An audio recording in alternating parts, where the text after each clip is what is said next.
Hello everyone, let's see the question here. Question says that in a new housing scheme, the builder offers a unique payment plan. A buyer can pay 40% of the house value upfront and the remaining amount in 3 equal annual installments at a compound interest rate of 6% per annum.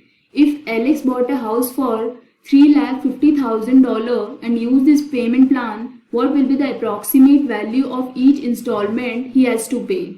For this case, formula is given for present value. Here options are also given.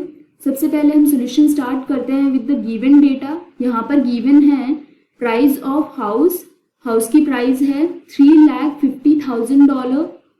इस case में बोला गया है कि यहाँ पे क्या होता है, इस प्लान के अंडर जो 40% होती है वो उसी वक्त पे कर दिया जाता है एंड जो रिमेनिंग अमाउंट रहता है वो 3 इंस्टॉलमेंट में दिया जाता है.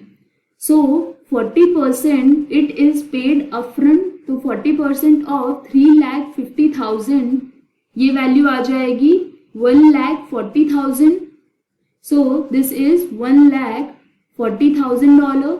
जो रिमेनिंग अमाउंट है वो 3 इक्वल इंस्टॉलमेंट में पे किया जाएगा. अगर यदि 40% पे कर दिया गया है तो रिमेनिंग कितना रह गया, यहाँ पे रिमेनिंग रह जाएगा 60%.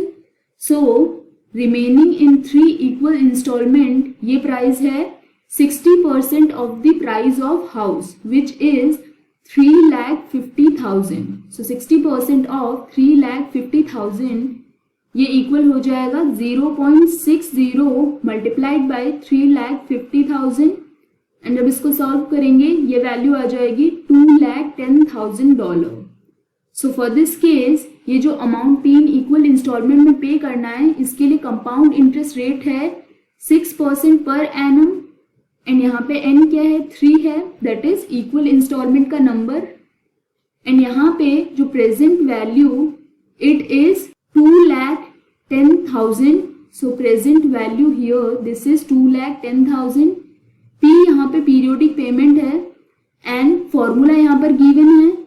सो फॉर्मूला में हम वैल्यू सब्स्टिट्यूट करते हैं. So present value this will be equal to P multiplied by 1 minus multiplied by 1 plus 0.06 because rate यहाँ पर क्या है 6%, that is 6 divided by 100 which is equal to 0.06. तो ये हो जाएगा 0.06 टू द पावर माइनस 3. 3 क्या है, number of equal installment divided by rate which is 0.06.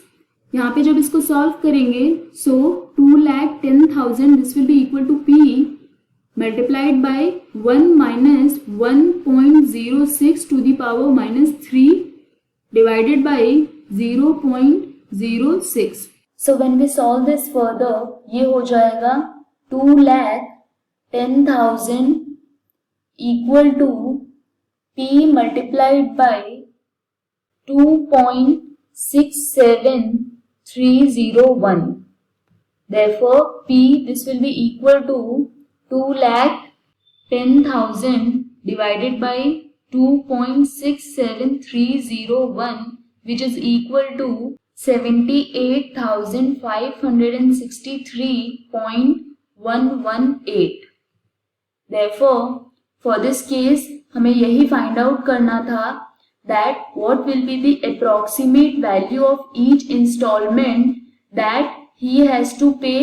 तो इसका अमाउंट आया है हमारे पास 78,563.118 and if we see here the option जो approximate value हो जाएगी वो हो जाएगी 78,563 which is option D in this case. This is the final answer. I hope you understood the explanation. All the best.